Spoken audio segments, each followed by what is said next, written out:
Welcome back to the One More K podcast. My name is Markus. We are on episode number 24, supported by Lekker Nutrition.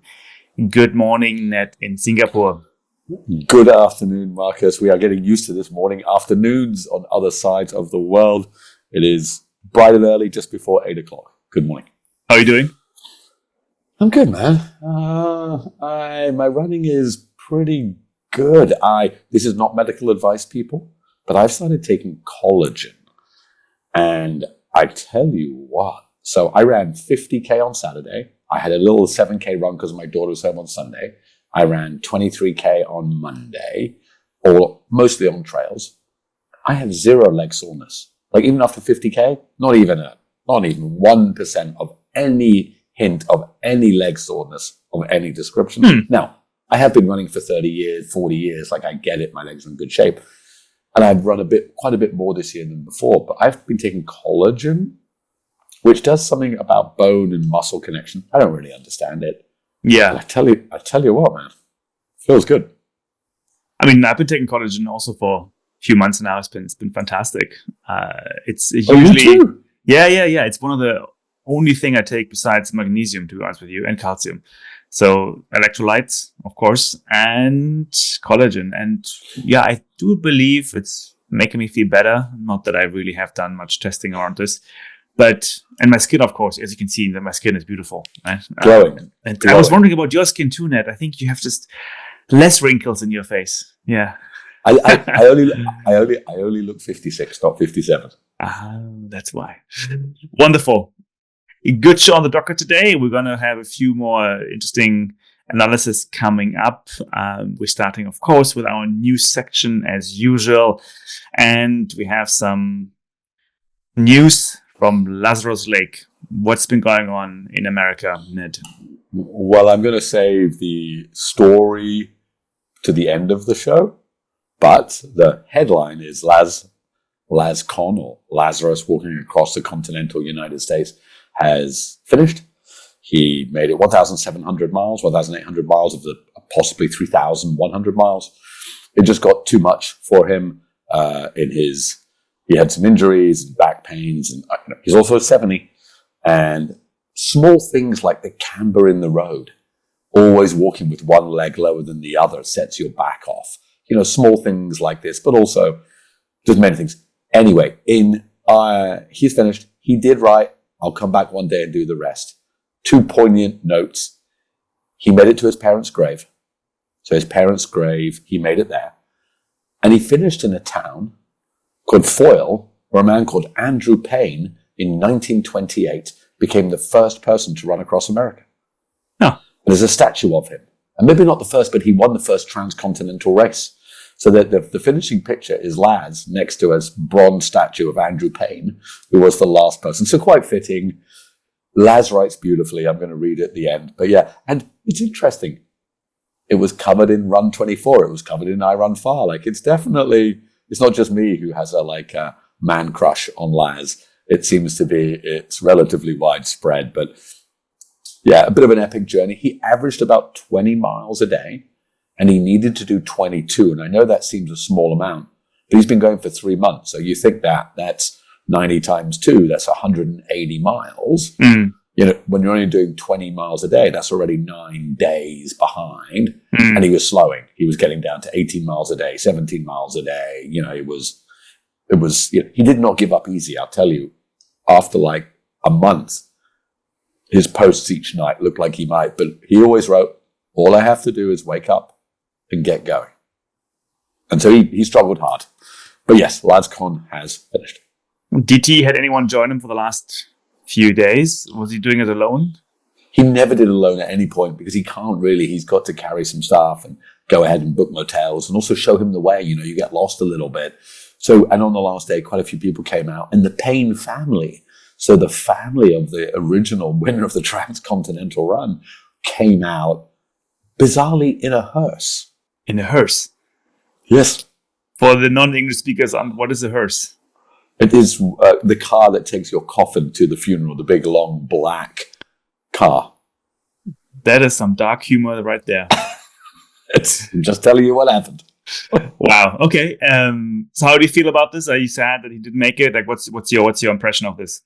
I think because I followed every day, I think I knew like a month ago that every day he was but he was struggling on, and there would be an end to this. So look, I'm going to read out his poem. He said, he's not dead yet. He wrote, I'm not dead yet. Didn't achieve this goal, but I have goals and I'm not dead. I'll be back type of scenario. So definitely sad he didn't make it because he did believe this was his last chance at doing it all in one go.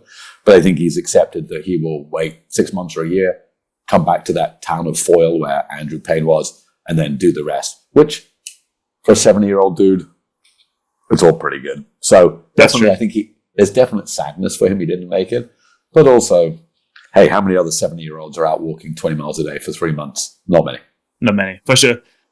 Let's revisit then Laz at the end when you're going to read out his summary of that last day, I believe. Cool. Moving on to, I think it's going to be quite America-focused this time around, unfortunately, or fortunately, depends how I see it. We had the Broken Arrow Sky Race 23K happening here in California. Another sky race worth noticing more, I think, because the Kenyans won the race. Joyce Njeru and Patrick Kipnegno. I probably pronounced it wrongly. I apologize for that. 23K in near Lake Tahoe with 1,400 meter elevation of vertical gain.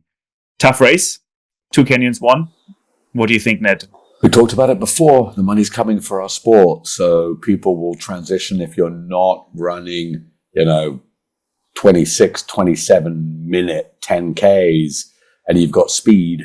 You can come across here and pick up some cash. So I think this is really happening. I think it's a great thing. I think it's a fantastic thing. I think, a lot of it has been incredibly, American focus. It's great to see athletes coming across and winning it. I think this is only the start, as we talked about, whether it's from Africa, whether it's the college kids jumping across.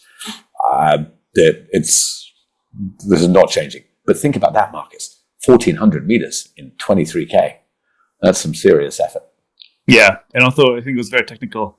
It was on some ski slopes and stuff, so it went straight up. Not bad. It happened also on this similar area than the Western States are about to happen this week.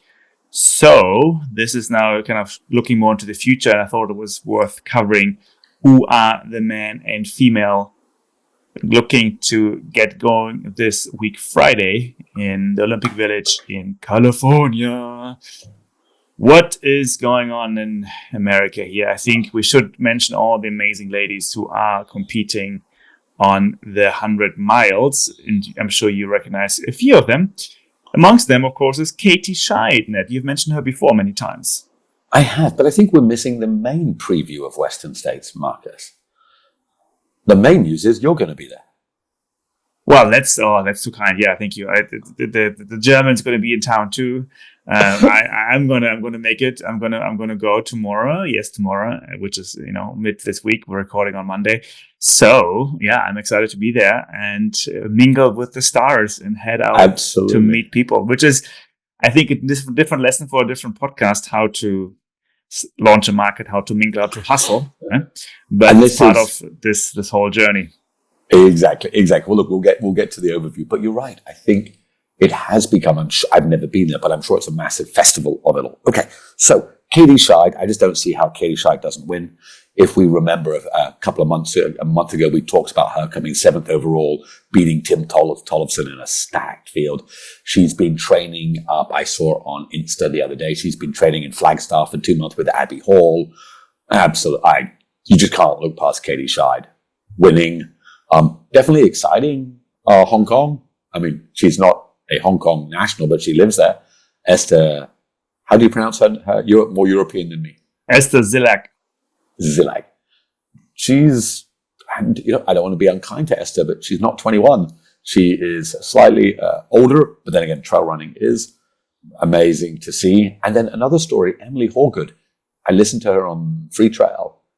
Cool story, from Zimbabwe, grew up on a massive farm, went to college in like this smaller college in America. Doing great. What do you think, Marcus? I mean, I think there's no way Katie Scheid doesn't win this, right?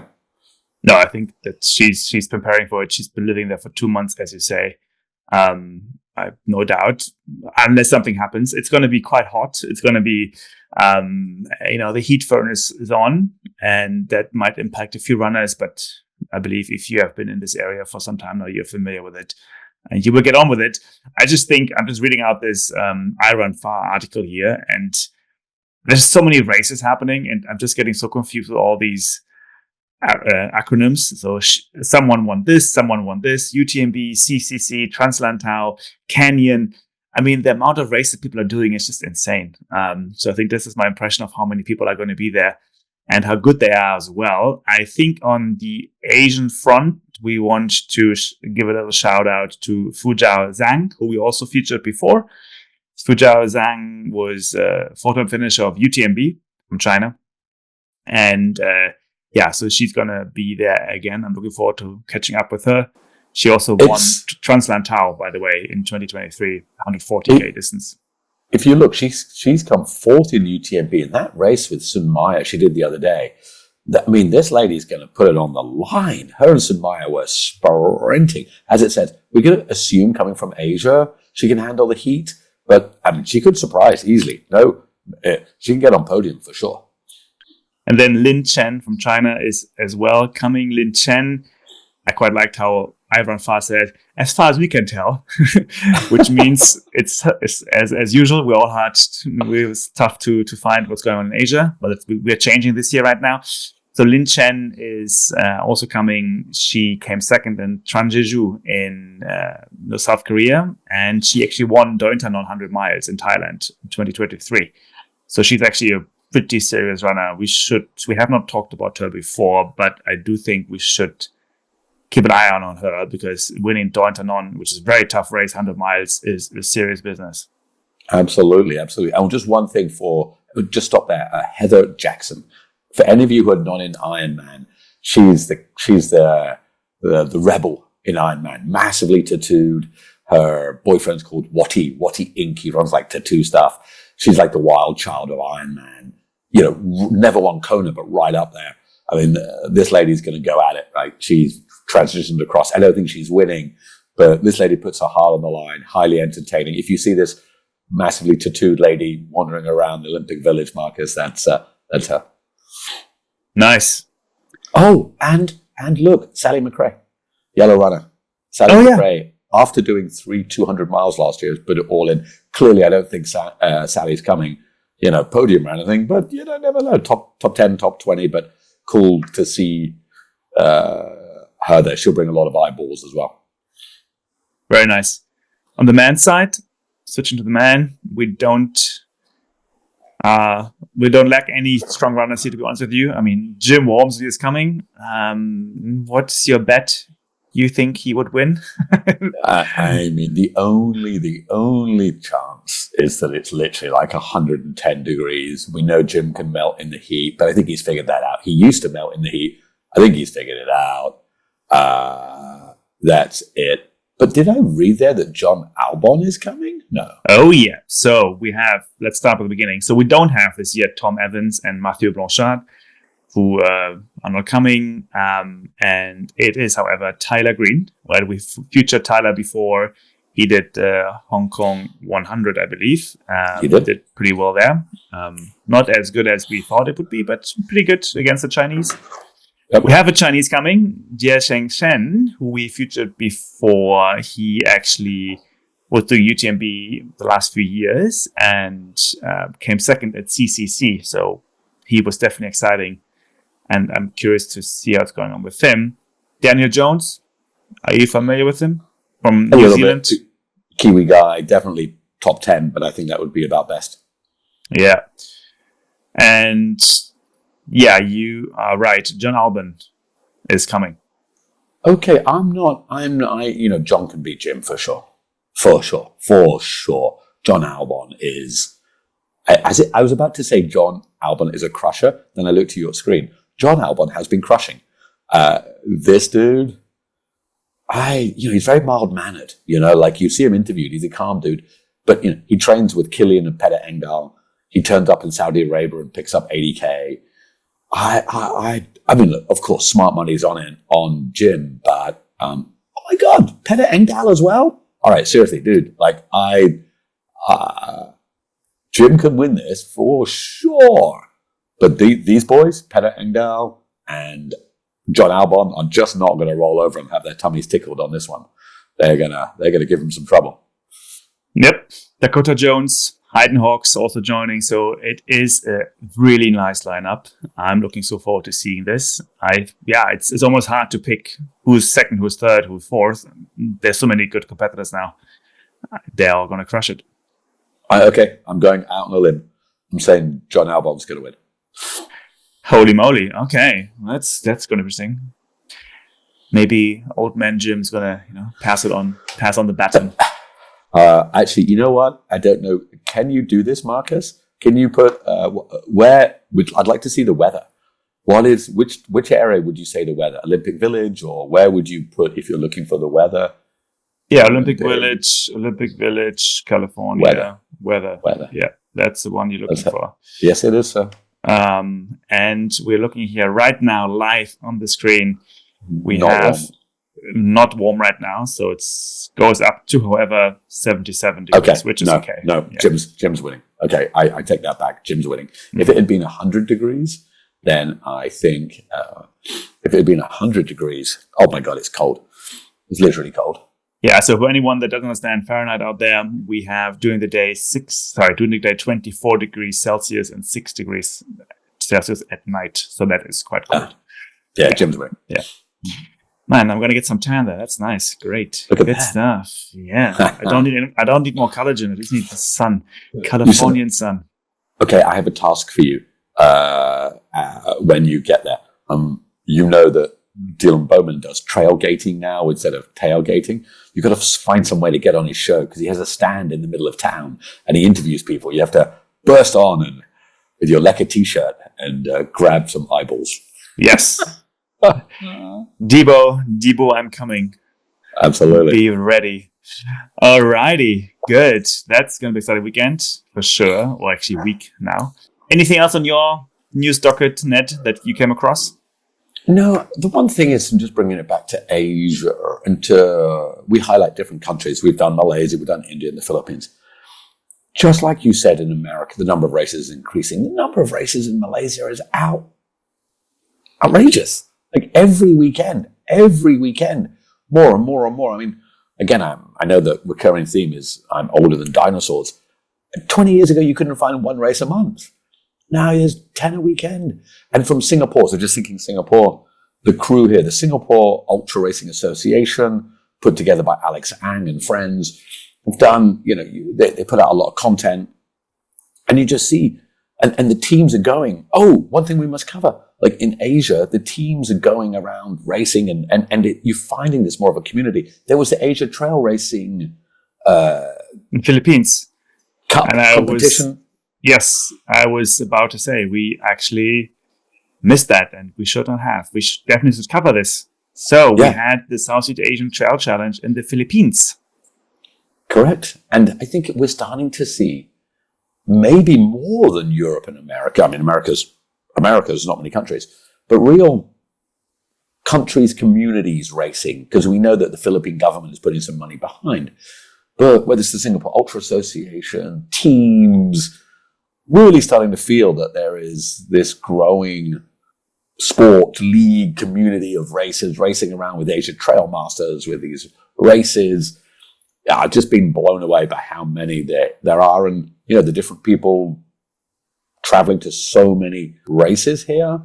There you go. Which is need to highlight now.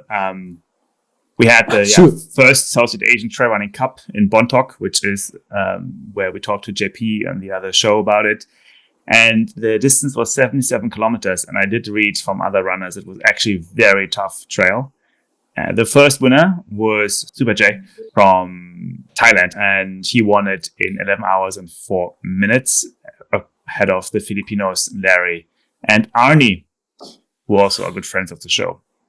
So interesting that Thai runner was winning with the Filipinos coming second and third. I would say it's, he's a super J. He's one of the top, one of the top people coming out of Thailand, being part of the Ryan Blair's racing team. He did fantastic. I think there you go. Interesting. Stingray won the short. Correct. So there was also a short distance, 40 kilometers. Sorry, not 40, short distance. And Stingray won that ahead of Romnick, Tunglanking, and Godwin Mira, also Filipinos. It seems like Filipinos had a bit of a advantage being on their home turf. On the females, Trisha Reyes actually won for Philippines, the female side, with also the Filipino Krista Bell coming second. So seems like Philippines were really strong. And maybe it does pay off that the Philippines have a national team and get the support from the government. I think it's great before. I think it's great. Stingray is super popular there. That sport is really growing. That's what it takes. Countries, I've always wondered, why is New Zealand so good at rugby? And I'm sure there was some historical context that, 100 years ago, one team did really well and everybody started to follow it. And over the generations, they came good. So in the Philippines, if we can get, Stingray on big podiums, if people can see it's a viable path, then people will do it. And I think it's great to see. So, but yeah, my general statement is trail racing in Asia is incredibly healthy and just growing so much. It's amazing to see. Adding on to our last week's episode with Chris, who joined us from ATM, we talked a bit more about the company called Kailas. And we have been featuring it here and there as a sponsor. So I thought, interesting. Let me dig a bit more into Kailas and see what we can find about this company, this brand out of China. And as usual, it's very hard to find anything from China. So I'm going to spend a few minutes on digging into Kailas as a brand, as a company. We do hope to get them onto the show soon, but for now, we just need to make use of information available on the World Wide Web, which we know is different to the World Wide Web in China. It is the English World Wide Web. But it was started 2003, Ned. Can you imagine this? So already a 21-year-old company. We as business people, we know Markus. The first 5 to 10 years is about just getting going. And then everyone's like, oh, wow, overnight, you're amazing. Yeah, that's. I think that's the history of many successful companies is nobody hears of them for 10 years when the entrepreneur in the hardest part of the ultra and then slowly goes forward. But go for it. I'm excited to hear. It was founded by a gentleman called Baguio Zhong. Anyone on watching, you can see it on screen. He was actually a crazy outdoor athlete, a very good skier, until he had a bad accident and got paralyzed. So you can also see a picture here, him doing sitting skiing. So after being paralyzed, he can't move his legs anymore. He actually was a very strong athlete, a Paralympic athlete also for the Chinese team to do Paralympic skiing. And so is actually really big inventor and also investor and creator of Paralympic skis. So I'm going to, this is amazing. I did not know this. So good on this Baguio guy. I'm sure it was incredibly sad when he got paralyzed. Markus, you have to watch Full Circle on Netflix. The story of the skier who paralyzed himself, American kid. I don't know if you're a skier, Markus, but this kid on a sit ski launches himself into something called Corbett's Couloir, the biggest, steepest kind of launch into a couloir ever. He backflips into it on a sit ski. It is the most, I used to ski, it is the most jaw-dropping thing I have ever seen. Wow, okay. Yeah, Mr. Zhong, the founder of Kailas, also see videos of him.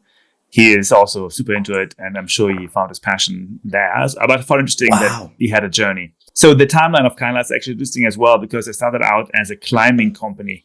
And like so many other climbing companies, they actually were very strong with the gears. So in 2008, they came up with the one of the top climbing brands for clips and also ice axes, investing heavily into that and really making a big move into the Chinese climbing scene. So they sponsor the Chinese climbing Olympic teams and so on.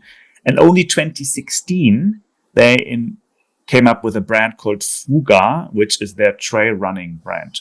So they probably saw in the mid 2010s, hey, let's go into trail running. And they established Fuga, which is the trail running kind of brand of the Kailas universe. Moving on, I think, to now, we see also how Fuga has really developed its own trail running team. So Sange Sherpa, Valentin Orange, all friends of the show, are all now part of the Fuga trail running team. And Anson Meyer as well. I also found interesting how many races they already sponsor. And there's a list here of races. And the big ones are, of course, Tor X, right? You have then GTC. You have many races in China, which I never heard of, to be honest with you. You have Hong Kong 100. You have certain UTMS races. You have Laoshan races. So they're really active especially in China, with over 400 races throughout the world. And I found that quite interesting, how they're really now coming on the scene. And I'm sure it's going to get more and more, for sure. Yeah. So GTC, anyone out there, is the Grand Trail, Courmayeur, Mont Blanc. So they already are moving more to France. Isn't it amazing?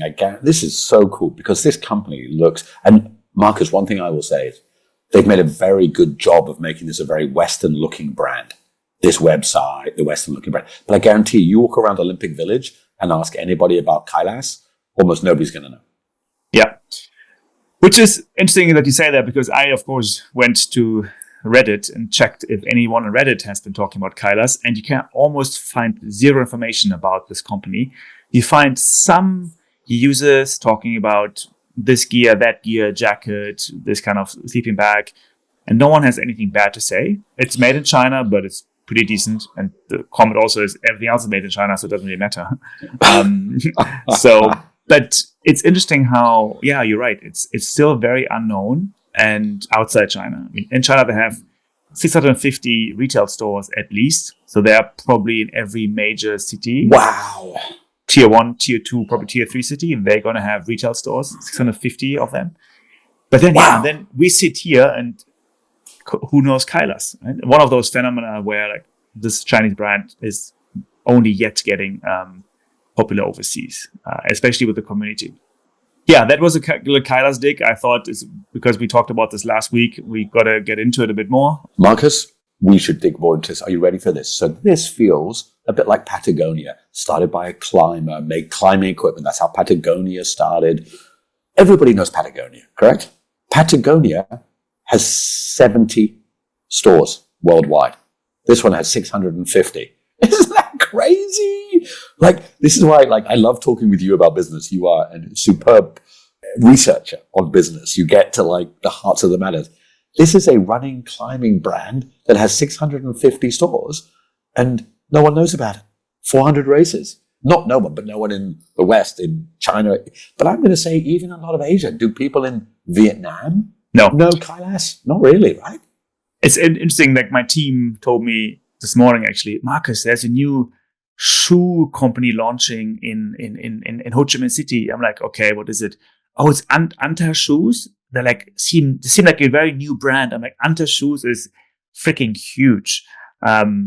We discussed it episode, I think 3 or 4 actually early on the show, like how Anta is the 3rd largest producer of shoes in the world, and now they're like coming. So even the Vietnamese have not heard of Anta yet, and now they're coming.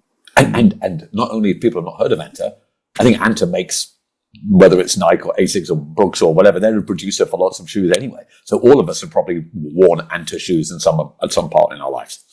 Let's stop here and we will revisit the link. Yeah. So while talking about Kailas, I was like, which other brand recently got onto the map in global trail running? And it turned out that Merrell was making some waves. Merrell is sponsoring the Sky Races. So whenever someone has money to sponsor something, I'm like, let's look into the financials. What's going on here? So did you know that Merrell also is part of another conglomerate that is worth talking about? I did not. See, I thought so. And Merrell is part of a very cool company called Wolverine Worldwide. What a great name. Somebody was obsessed with the Wolverine. Right. And another important road running brand is part of this kind of conglomerate. It is Saucony. So Saucony and Merrell are part of the same holding company. And that got me thinking, okay, let's look into Merrell and Saucony. And as soon as there's a public company, Wolverine is a public traded company, what can you do? We can read annual reports. You can read the beautiful annual report filings and SEC filings. And Wolverine is listed on the New York Stock Exchange. It has actually done pretty well in the stock market the last year, or year to date is 46% up. Everyone watching, no financial advice here. So what do we have at the moment? We have 3 publicly listed companies that are in the shoe business and the footwear business. We already talked about 2 of them. We have Amer Sports, which has Salomon Arc'teryx. Amer Sports is half owned by Anta, which we just talked about. We have Deckers, which owns basically Hoka. And we have Wolverine, which owns Merell and Salomon. So we can actually look into the financials of those 3 a bit more and understand the market a bit more. And also, to be honest with you, if I would be an athlete, get sponsored, I would be curious to understand what's going on behind the scenes. Yeah? These I cannot wait. People, if you're watching this is amazing what Markus has done. Mark, I'll let you dig into these numbers, but this is some interesting stuff. I also did this because I wanted to understand how big is Kailas, and of course, Kailas private. It is founder-led. I don't know who owns how much, so we can't find information about Kailas, how much revenue, but we can later make a guess maybe just to see where things are. Anyway, so Amer Sports, Deckers, and Wolverine, just to be very clear, Amer Sports owns Salomon Arc'teryx and is half owned by Anta. Anta makes shoes. Maybe you also remember that Anta is producing for our dear friends at Lululemon. So Amer Sports is like this whole huge footwear conglomerate. They make $4.3 billion in revenue 2023. $4.3 billion revenue 2023. Deckers, which owns Hoka, makes $3.6 billion. And Wolverine, which owns Merell and Salomon, makes only $2.3 billion. So Wolverine is pretty much rough half the size of Amer, Deckers being in the middle. Gross profit, $2.1 billion for Amer, $1.8 billion for Deckers, and $872 million for Wolverine. But here it comes. Amer Sports has a loss of $208 million. Deckers with Hoka has a net income of $600 million. And Wolverine has a loss of minus $15 million. Okay, it's fine. But I was very surprised to see how well Deckers is doing. With Hoka, they must have figured out something extremely special. Hoka and Uggs, the boot brand that especially many females wear, I believe, they must have found some really cool golden jewels in their portfolio. And they are having income of $604 million, where Amer Sports with Salomon Arc'teryx, huge, has a loss of $208 million. And there's a significant loss. Unbelievable. Just everybody who's listening, I'm sure we've got a pretty intelligent audience, but not everybody's finance. Net income basically means profit. $600 million US of money they keep in their pockets as compared to Amer that lost $200 million, Wolverine 15. This number from the revenue is quite unbelievable. And as you say, they have really figured this out. I'm guessing. One of the things that comes to my mind are people are wearing Hokas as fashion shoes. I don't know, Markus, I'm really struggling. Have they figured out how to produce cheaper? What is it that they can make on 3.6 billion revenue, 600 when the other guys are losing? I will study this more because this can't be it, because it really seems like Deckers and Hoka have done something special there. I also just wanted to add On Running, another public company, which we have not really been added here. On in itself makes $2 billion in revenue. That's pretty impressive. Right? And net income of only is maybe, shouldn't say only, but of 90 million. So On and Hoka, and Hoka is part of this Deckers conglomerate, but still, Hoka and On are both printing money, where Merell, Salomon, and Salomon Arc'teryx are losing money. Something about those two brands, On and Hoka, they have found a very good formula. My 2 cents, what I read through their financial statements, this is clearly, again, I'm not a financial analyst here, but from what I can read through the hundreds of pages of documents, it all comes down to inventory. So On and Deckers have managed supply chains much better, have less inventory that is dragging down the financials, and have less write-offs. Wolverine, Merell and Salomon, had a big turnaround last year. They fired the CEO early last year and got a new CEO in. And you can see that the gross profit, $872 million, I saw on the financial statement, is all eaten up by administrative expenses. So they must have written down a lot of shit and probably had to get rid of some people there that didn't add up. I mean, how can you waste 872 million in a year, right? Down to zero. It's all gone in expenses. But I think the game of the day is how you manage inventory, how you manage supply chain. And it seems that Hoka and On have done a much better job. But this is not just a much better job. This is an unbelievable job. If we just say, and we know, Markus, you know business very well, this is not true. But essentially, they're in the same business, shoes. There is production, distribution, marketing type costs. It's not like one of them made 100 million, one made 90, one made 80. One lost 200 and one made 600. I mean, this is a enormous, Markus, that's a semiconductor company.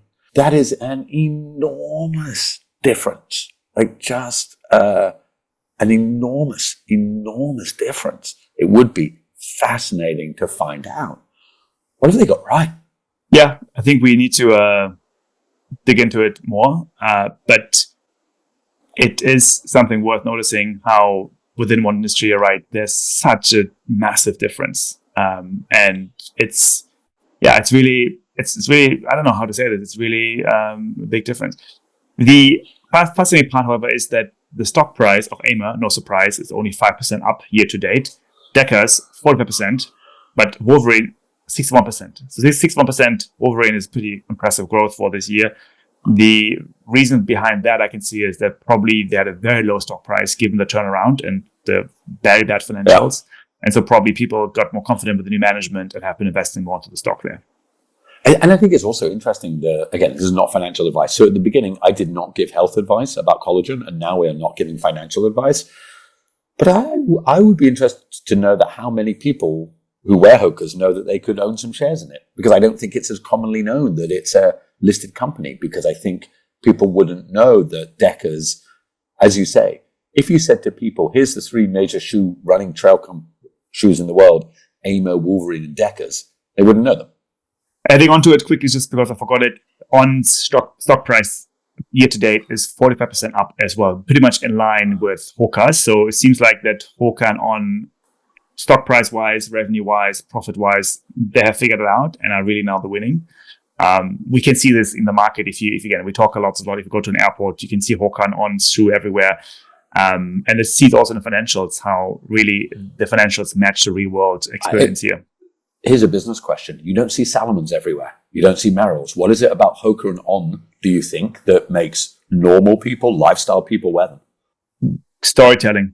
I do think that Hoka and On do a much better job in storytelling with athletes, On about Swiss engineering, Hoka about this kind of ultra running. And I think they speak to the people right now. They have a story that works. Plus the colors, plus the designs. There's of course more to it. So I think the marketing package of story and performance, lifestyle speak to people.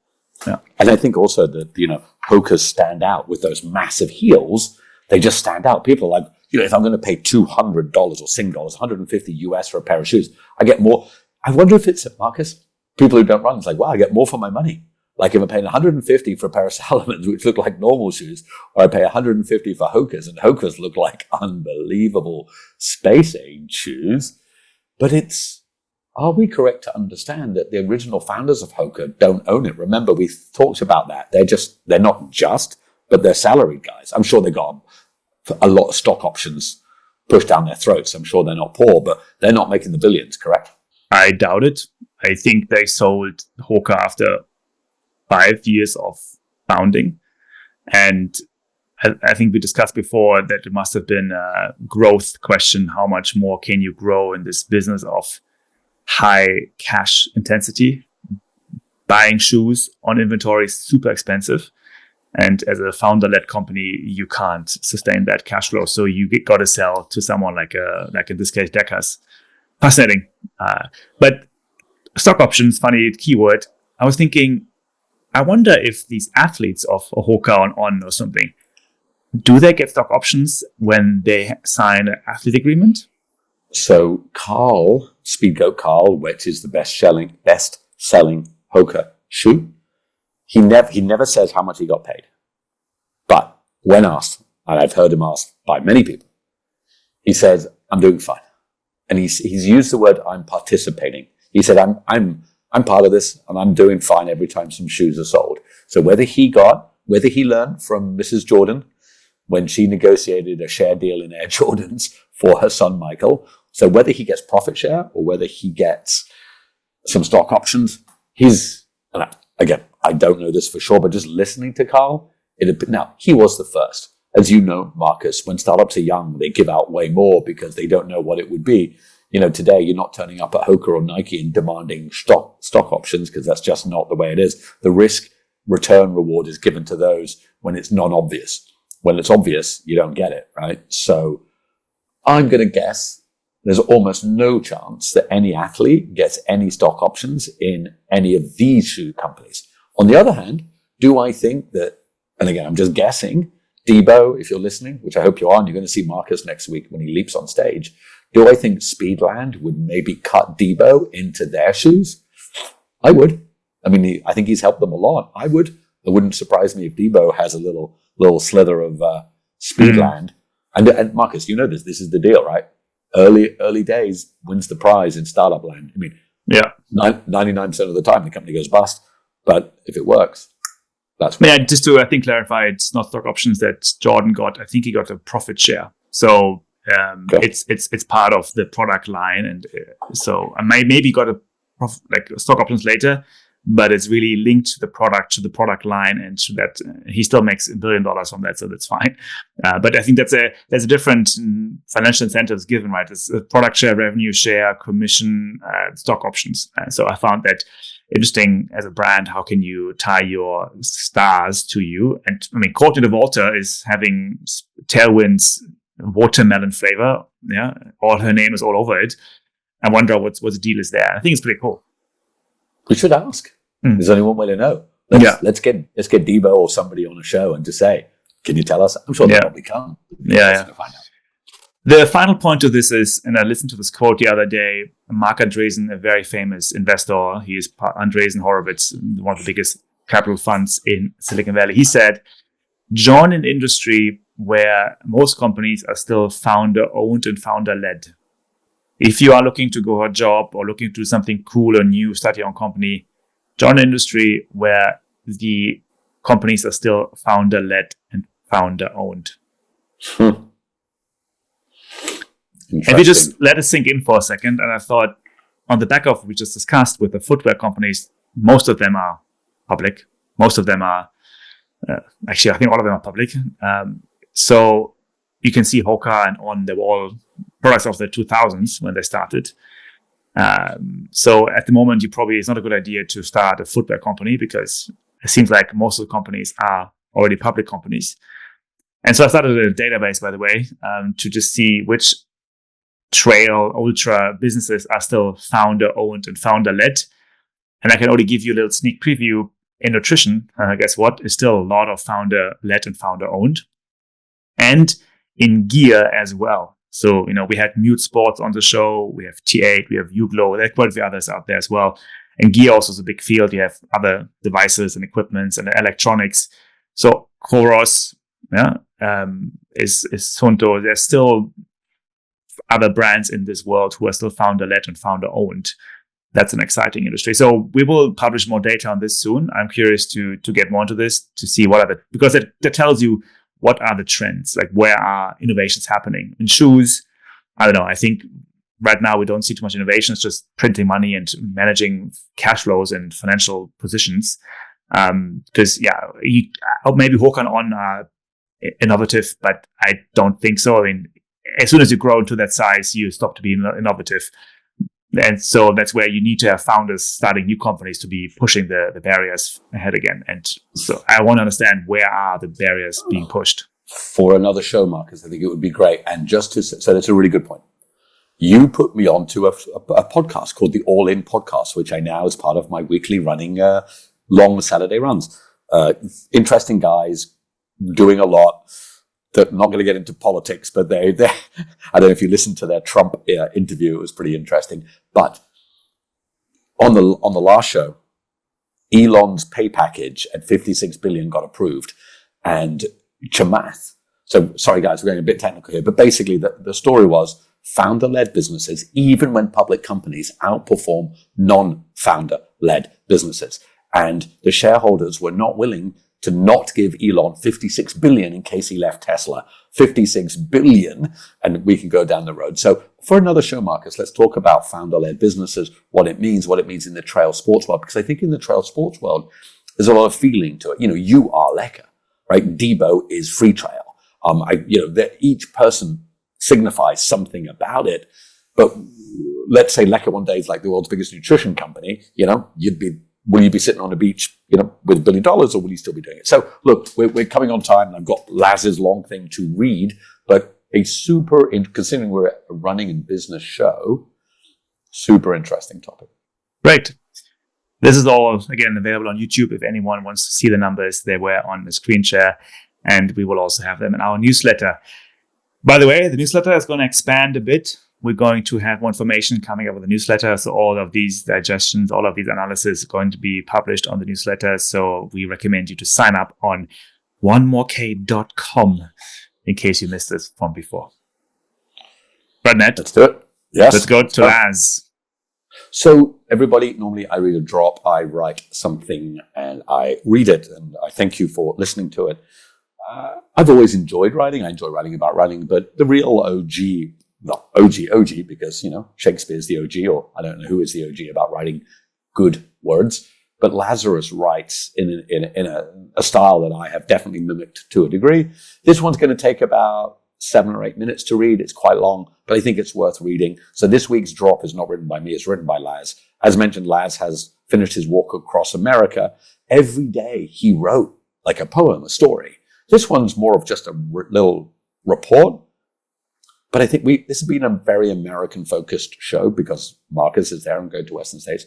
This is Laz's musings on America, what it means to be in America, what it means to be old, what it means to live and not die.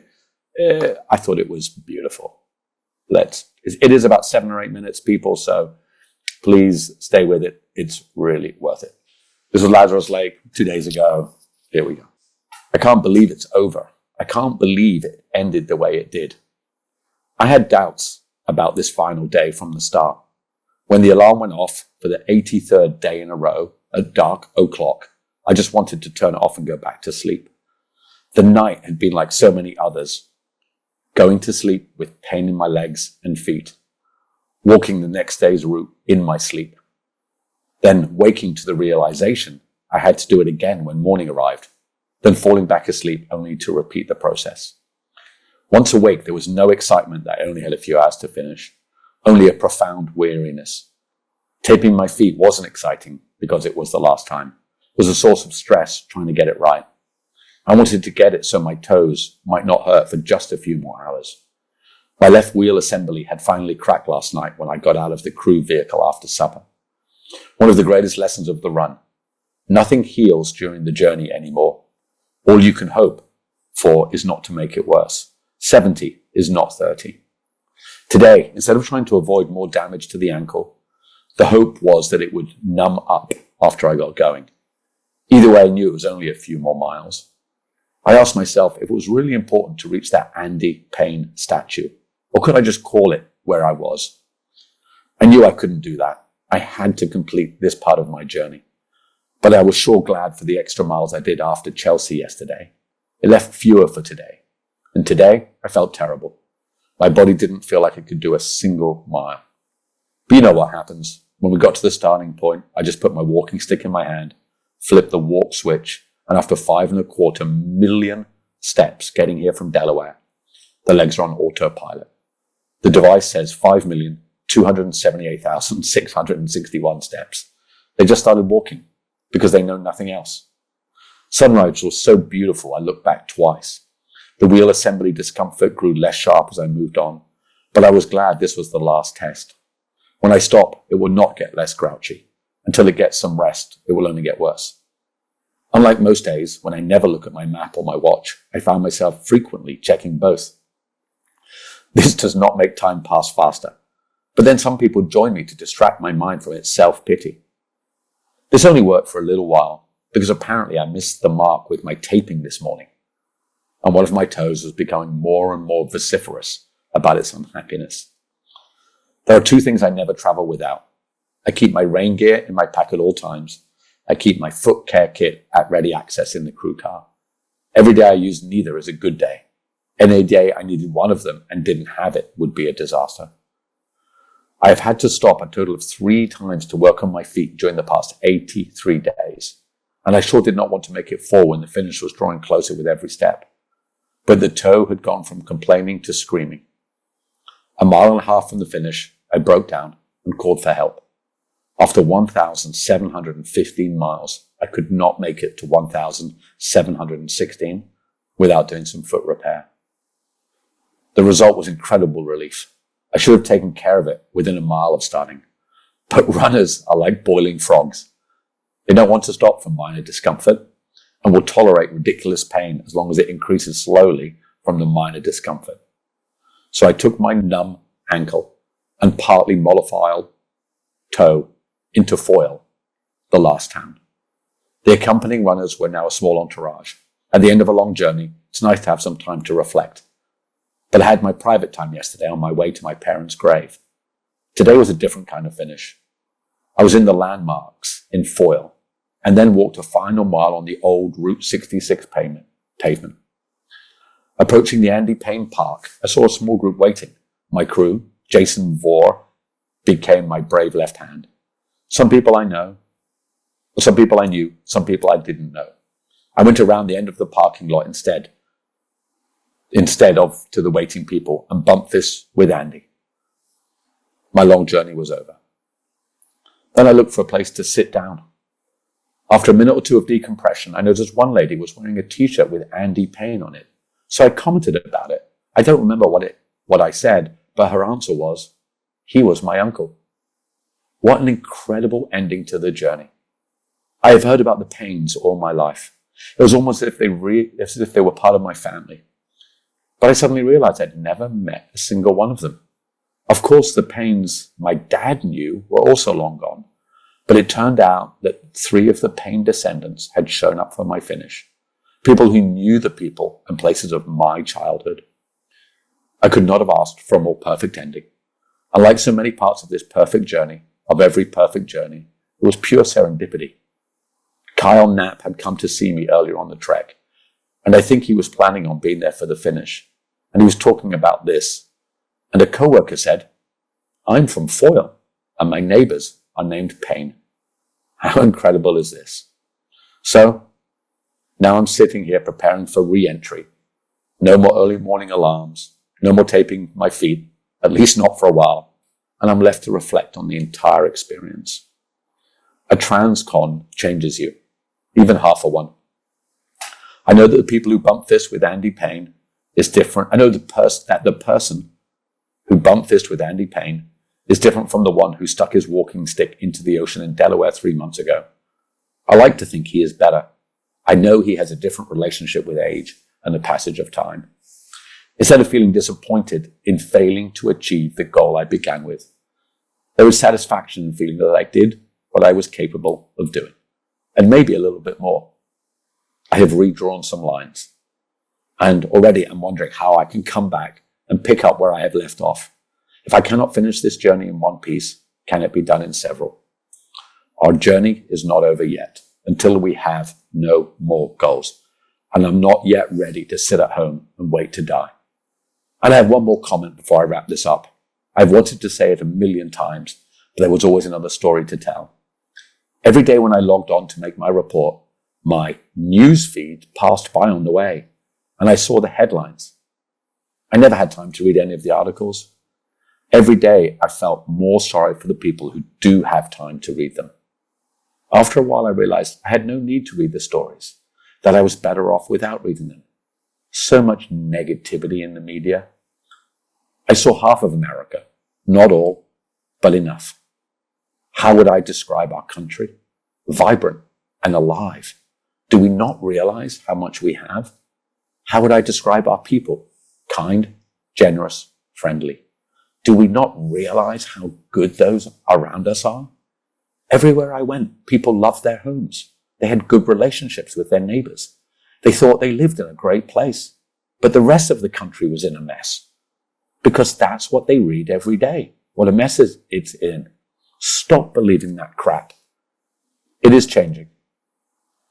It has always changed. This is what the world does and always will. Sometimes things don't turn out the way we thought they would, but they pretty much turn out the way they should. Life is like a journey run. You may have a plan on a map, but every day you have to adjust your plan to the reality on the ground. Here's the truth. No one seems to want to tell you. You live in the best place there is, in the best time there has ever been. Laz. Thank you, Ned. So great. Like, he loves America. I love this point. It's a bit like Ricky Gates's Transamericana. You know, he would run into a town and they were like, be careful, the next town's full of lunatics. And he goes to the next town and the people in that town were lovely. He goes to the next town and they were lovely people. They say, have you just been to that town? They're full of lunatics. Everyone's nice people. Sit and have a coffee with anybody. Cubans are nice people. Sure, there's a few crazy people in the world. Anyway, a beautiful story about America, people. Yeah, no, good old Laz. Let's do this. Thanks, Ned. Appreciate you reading it out.